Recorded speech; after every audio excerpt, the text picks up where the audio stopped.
failure is the way forward. The real big gem of this chapter, or the thing that everybody seems to love, is something that I call the do something principle. And my high school math teacher, his name was Mr. Packwood. Shout out to Mr. Packwood, what's up? Whenever we were taking a test, he used to always tell us, he'd say, if you don't know what to do, rewrite the problem. Because when you rewrite the problem, it will help your mind find the next step. And it was crazy because it worked. Like, you'd look at a question, you'd be like, oh, I'm so fucked. I have no idea what to do. But then you'd start copying out the problem and you'd be like, well, I can do this one little thing here. And then you do the second step. And then something about it, it just made you see the next thing. And when I went off to university, I noticed that this worked for all sorts of things. You know, like if I was stuck on a term paper, I'd be like, okay, let's just write the next paragraph. And I'd write a paragraph and sure enough, the rest of the paper would come. Or if I needed to study for an exam, you know, it was like, all right, well, let's just study this chapter tonight. And I'd study that chapter, and next thing I know, I've studied 3 chapters. And so I kind of just adopted this little mini personal philosophy of like, do something, just fucking do it. Like, take the smallest thing and do it. The one thing that I would take away from it is this idea of do something, break a problem into smaller problems. So I'm sure you get these calls a lot where people don't know how to start investing. You mentioned Roosh, I forgot if I'm saying your name wrong, on the Discord, asking about like, where do you start? It's this idea of like, oh my God, it takes 20 years. Well, the journey of 1,000 miles starts with a step, right? Just do something. Take 15% of your income and set that aside to start investing. Find one company that you agree with. Do some real research, real diligence on one company. Listen to one earnings call, right? And see if you can understand something from it, and see if this starts to give you an idea of like how to listen to these things. It's the idea of just doing a little something every day. It's like we spoke about earlier. Even if you don't have the best form, but you go to the gym for 30 minutes every day and move some weights around and run for a little bit, you're going to be better off than if you didn't. Not everything is going to work out. That's the thing. Like, and I don't think a lot of people have accepted that, especially if they're new. They think everything's going to work out. This is why they go all in into something, right? Yeah, and why they have a 5% stop loss. Yeah. Listen, if they had a 5% stop loss, that would have worked. That would have worked in this environment. Well, that would have worked. Right. You know what I mean? In the particularly volatile stocks, if you're in crypto with 5% stop losses, you're never going to make any money. You're going to protect a lot of your money, but you're not going to make any money. Well, I just mean investing over the long term. You have to understand that not everything is going to be successful. Like, it's fine if 10 things fail and 2 of them work out, as long as 2 of them work out like massively, right? Yeah. And how many investments have we talked about over the last 2 years, even on YouTube? A lot of them have basically gone to zero or very. I don't know what you're talking about. I never heard of Tattooed Chef. I've never heard of the company. FUV, Tattooed Chef, Lemonade. I mean, Romeo Power. PayPal has even gone down. Meta has gone down. Like Uber, Lyft. But the thing is, we talked about 2 big ones over the last 2-3 years, and that was Tesla and Enphase. And those 2 have swallowed all of the other losses. all of the losses. Absolutely. All the losses didn't even matter because those 2 have won. So this is what I mean. It's the long-term game here, that even now I still see it as the long-term game, that I'm just going to keep buying the things that I think are going to win in the long term. And I won't be right about everything, and that's okay. I honestly think that's okay. And I don't think a lot of people, it takes a lot of time to learn that that's okay. You know, you can feel like, I don't know, what good is my $100 going to do, you know? But it will do something. It'll do a lot. It will do something. It'll do a lot more than sitting around doing nothing. I know a lot of people, obviously I work in the film business, and I work with a lot of people who don't make a lot of money, meaning they're starting out in their journey on film. Yeah. I tell them all to invest. Like the first conversations I have is usually about, you should have an IRA established, you get tax deferments and all this stuff. And they're like, I don't make a lot of money, dude. You know, like I hear this all the time, by the way. Yeah. Like, are you telling me in New York City you don't have $20 a week to put towards your, well, when you put it that way, I do have $20. Yeah. But at the end of the day, most of them don't do that because they feel, like you said, what's $100? What's $20? It's nothing. What's that going to do? Yeah. But everybody's thinking over the long term of like 20, 30 years. And some of these people are very young. They're in their 20s. Imagine they did that for 30 years. And then they increased, obviously, their input into their investments. You need to change your frame of thinking when you're processing that even tiny amounts will make a big difference compounded over 20, 30 years. Yeah, that's somewhere where I do agree with someone like a Dave Ramsey. That 15%, whatever it is, every month. What did he say? He had a statistic where most people become millionaires in their 40s, and most of those millionaires never made over $100,000 in any single year. Right. It's really interesting when you think about that. You're like, wow. I mean, crazy. Compounding is what? The eighth wonder of the world? Is that what? Eighth wonder, that was Einstein said. Yeah, compounding interest, the eighth wonder of the world. Of saying no. This is kind of the relationship chapter of the book. Again, it logically follows that if you're willing to traverse the negative to get to the positive, if you're willing to take responsibility for your struggles, if you're willing to accept failure on the way to success, then being able to say no to people, being able to manage conflict, that's probably a good thing to have for your relationships. In order to value one thing, you have to reject the other things. You know, it's like if I want to value my career over all else, I need to be able to sacrifice other things. That means I need to be able to reject other things. If I'm not willing to reject those things, then I'm not able to actually prioritize what's important in my life. Finally, I finished the chapter by talking about commitment and how there's kind of a hidden freedom of commitment, of finding that one thing or one or two things in your life that are more important than anything else and committing full-heartedly to them. On the surface, it sounds limiting, and I think a lot of people, particularly in my generation, we avoid those sorts of commitments. You know, it's like, I want to go everywhere. I want to do all the things. I want to date all the people. It's like this constant effort to always keep your options open. But as soon as you limit yourself to a few things in your life that you truly care about, there's a new form of freedom that happens on a very subtle level, which is that I don't have to give a fuck about this stuff. I don't have to give a fuck about who I'm gonna date. I don't have to give a fuck about what my gaming friends think about me. These are the things I care about. These are the ways I'm gonna measure my life. That's what I'm gonna pursue. And there's just this abundance of inner mental freedom to pursue it. Saying no is one of the most important things you learn as you get older. Because in my 20s, I didn't know how to say no. Meaning if like someone offered me a job, even if it was a shitty rate, I always thought of it. I would always try to say yes, always. Like, I don't know if you ever heard that, always say yes. Like there was actually, that was my belief system.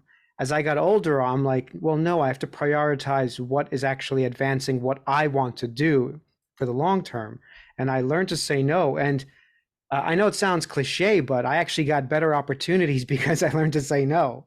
Yeah. Because as soon as you say no to something you really don't want, and then something that you do want comes along, it's so easy to say yes. Someone I know put it to me in the context of relationships. Someone said something like, relationships are like parking spaces, right?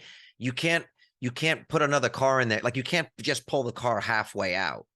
Right. Like in order for you to make the space, the car's got to be out before something else can come in. And it's a lot of that idea of like the space needs to be made for something to fill it, right? And saying no is a huge part of that. The reason why I think my portfolio or like something like a Tesla or Enphase has been able to absorb the losses and everything else is because I was so absolutely focused in 2020 to just accumulate the few small things that I felt were important. And I ignored a lot of the flashing lights, like, 10x imminent in 6 weeks.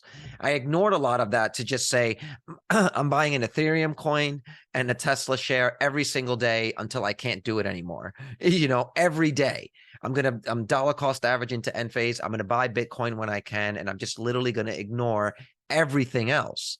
And I think that's the reason why I'm not in as shitty of a position as I would have been if I tried to spread my money around. And a lot of that just comes from saying no. And it's hard. But like he was saying, there is also a freedom that comes along with that, where it's like, you know what, now when I get on the news, I'm really only looking for news that's going to affect these 4, 5, 6 investments that I'm working on and things that could potentially shatter that thesis. I'm not going to have to worry about everything. Yeah, no, I'm glad you brought it to investing. I was actually thinking more about life goals and everything. Like if someone offers you a job for a certain thing, that too. I mean, we're in the film business, and you have to. Everyone's career in the film business starts off with that period where you say yes to everything. Yes, and I've said no a lot actually the last couple of years, and finally I got an opportunity, as you know, and then I just said yes. Someone making it rain, and it's been a great opportunity. Like you have to know, because if I was saying yes to the other things, I might have missed this one. I think I absolutely agree with you. This is why we've been very careful, and you can see our trades for your Patreon member. You can see like I've mostly been buying like big tech stocks and dividend companies, and not even crazy buying them, besides some Tesla buying in the recent. Yeah. But like it seems very boring. Like if you look at the FF trades of the Patreon, it's like Vitali's buying another AT&T share. Vitali's buying. I know it's really the reality of investing. But that was another point that he made in another chapter, that you have to accept that most of your life is going to be boring, mundane, and not interesting. That's most of it. And I was kidding about it wasn't AT&T, but you bought 2 shares of AT&T, and then yeah. So that's what I've been doing. I've been saying no to all the speculative stuff like you've been doing. that there's so much shiny things that I do want. I keep looking at it. Yeah. I'm ignoring a lot of it and really sticking to the main thesis here that I really want a couple of things, you know? And then you die. A friend of mine who died at a party when I was 19, and it was incredibly shocking and traumatic. As the months went on, it actually ended up being a very transformative experience for me. So this chapter is about how death is actually the thing that most crystallizes what matters in life. It's only when you confront death or come close to death that it's most clear to you what you should be giving a fuck about. And therefore, it makes sense, and this kind of goes back to the Stoics, that we should regularly question our own mortality. We should regularly think about our own death. And this is just something I've kind of instinctually done for a lot of my life, is I've wondered, you know, if I died a year from now, what would I do with my last year? If I died tomorrow, or if I got diagnosed with cancer tomorrow, would I have any regrets? Would I feel like I wasted time? If so, what was the time I wasted? I kind of have the opposite of a fear of heights. I have an attraction to heights. I tell a story about when I was at the Cape of Good Hope in South Africa. It's this massive cliff over the ocean that you can literally just walk up to the edge, and the wind blows the wrong way, you just fall off. And I have this weird fetish for walking to the edge of these things. It wasn't until I started writing this chapter that I kind of realized why. For one, it forces me to confront a lot of fear in doing it. But two, when you are walking up to the edge of a cliff with no intention of jumping, it forces you to reckon with the question of, what if I do trip and fall?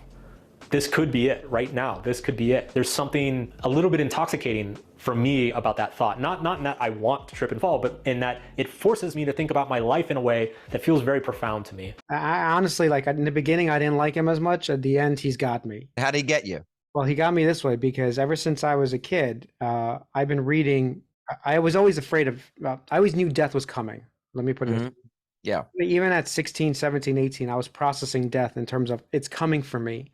Yeah. So what can I do to make my life mean something or not be stuck, especially work? I've considered work always very important in terms of not being somewhere for 50 years that I don't want to be.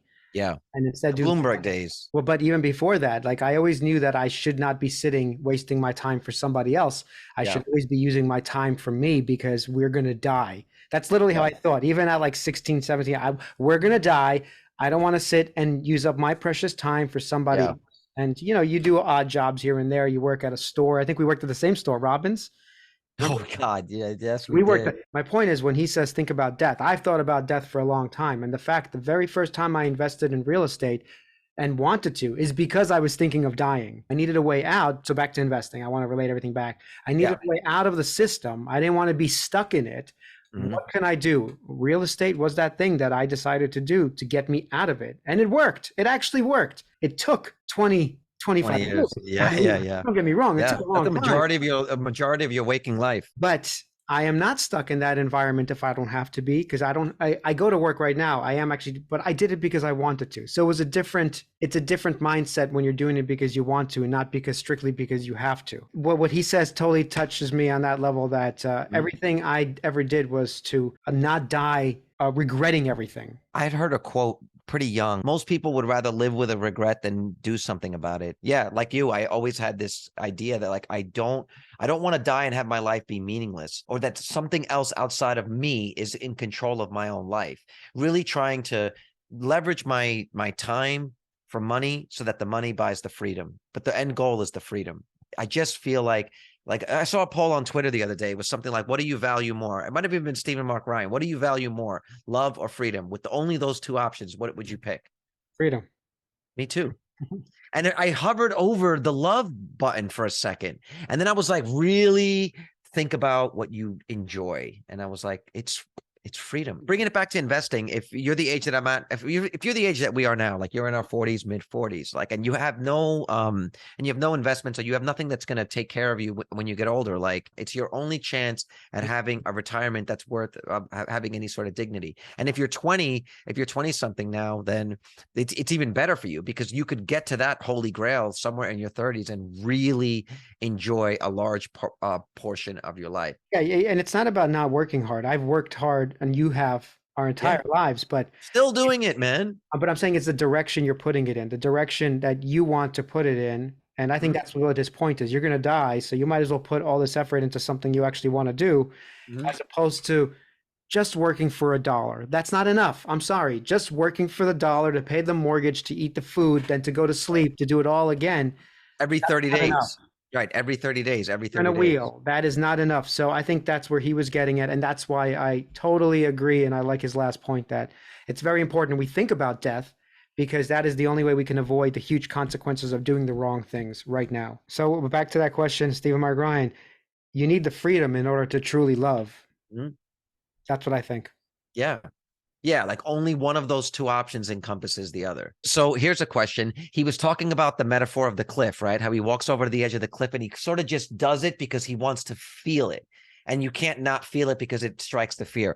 What do you think would be the equivalent of that in investing? Buying Walking up to SUV that right cliff. now. Buying buying Palantir. I could, you know why? You know why I asked that? This was the great tanking of Amazon stock. So it IPO'd in what, 97, shot up, and then this was like that 90% pullback when everyone thought it was the end of the world. That's a tough pill to swallow, my man. I'm talking about dropping 99 to 2001, 129, 903 days of just, well, maybe 95% down. 95% down. 95%. 95, Vitaly, 95. That is like, I don't even think we see much of It's a that. shit coin. That's exactly. It's a fucking, it's Dogecoin. You know, the thing is, yeah, I get that. This is when the disconnect happens between the market, and this is what I'm talking about right now. Even back then, me and you were buying shit on Amazon. I was buying books during the 2000s, and I started Yeah. using Amazon a lot. And even Jeff Bezos wrote, even though our stock is down, there was a letter that he wrote, and it's popular, it was on the internet, covered. So the letter says basically, even though our stock is down, all our metrics are growing. Especially important right now with Tesla stock where it's at. And end phase Looking too. at the fundamentals, yes, and end phase. But I mean, Tesla specifically, like ramping up these factories, Cybertruck right around the corner, FSD, then the other addressable markets of the bot and robo taxis, which we don't have to consider it, but it's on their radar. The $25,000 car. Well, energy just in general, just having an You're right. energy business. Is this moment right now that we're experiencing this moment in the charts? Is it this moment? Is this what we're experiencing now? Are we in the middle of Tesla EV I think we are in the middle solar's of that. adoption of this? We thought 2022, 2023 might have been like the year when we were discussing it a year or two ago. Yeah. That's not the year anymore. The year Yeah. is now pushed out. So that's all I think is the difference now, that everything has been move upstream. By the way, look at Amazon even now doing a pretty big pullback, 50%. What was that pullback right here? Can you check it This out? pullback here is 53%. Yeah, now zoom out again. I mean, the pullback only matters for the idiots like me who got in. Well, if you're buying it, right, if you're buying in up here, then it's, but if you look at the overall trajectory of it, I mean, like, look at it. It's lunacy. Like it's still up and to the right. Tesla's a clear winner, but the thing is, a lot of people are getting over leveraged. That means as soon as the stock drops, they have margin calls, and they're getting very upset right now. Can you imagine like getting margin calls and losing more? yes, because but that's my point. A lot of the FUD, even like Ross Gerber. Did you see Ross Gerber talking on Twitter? How he wants to be part of the Tesla board now, and he wants to do daily questions. It's just be honest. What I'm saying is just be honest about your motivations for it, right? Like you're saying that because the stock price is going down, and you need to. You're probably getting heat from investors in you that want to do something. This is the companies that companies like Enphase and Tesla are disrupting, pushing back now. Yep. It's a push and pull. They're not going to just roll over and die. Oil and gas are not just going to roll over and die and let solar happen. They don't want you producing power from your house. They want to get something from somewhere else so they can be a middleman in getting that to you. If you can generate solar on your house, then there's no middleman and they're going to do whatever they can. But like you said, it's a painful process, but fast forward to 2030, do you really think that we're not going to be past that 5% critical mass? And we now know at the beginning of the video what happens when you pass that critical mass. It becomes a runaway snowball effect. And so we're still early. Obvious to us, to me and you, what's going on. But then we do have our friends texting us that the world is falling apart because they picked one article out of 10,000 others that say the world is not falling apart. I agree with you. And this is actually something that Chris complained about our channel, that we agree too much. So I'm just going to say, you know what, Vitaly, I think you're completely wrong. I think solar is going to be shit. I'm selling all my Enphase or my Tesla on Monday morning. The thing is, what would you buy? Like, this is what I ask myself when I'm like, what else to buy? As these companies become bigger and bigger in my portfolio, I'm like, but if I take the money out, where's it going to go? what else do you buy if you sell out of all your Tesla right now? Like Yeah. what is the thing that will get you better returns over the next 5 to 10 years? I don't know what that is. I have no idea. Like I can say Google's going to do well. I can say I can get a double out of Google. I feel that. Like it's not even a feeling. They're growing. They're still growing. They're still printing money. I feel I can get 10, 20% compounded for the next 5 years easily. That's what I Right. think. But that's still not going to beat Tesla. I mean, they're growing 50% compounded. So I don't know what the next thing is. It's just Tesla and Enphase. Those are the only two things I can think of, unless somebody else. And I know people Comment below. I mean, literally comment below. If you had to sell for those current Tesla and Enphase shareholders, comment below. If we forced you to sell all of them, your positions in both of those companies, and you had to buy something that day, what would you buy? I personally would probably go into real estate.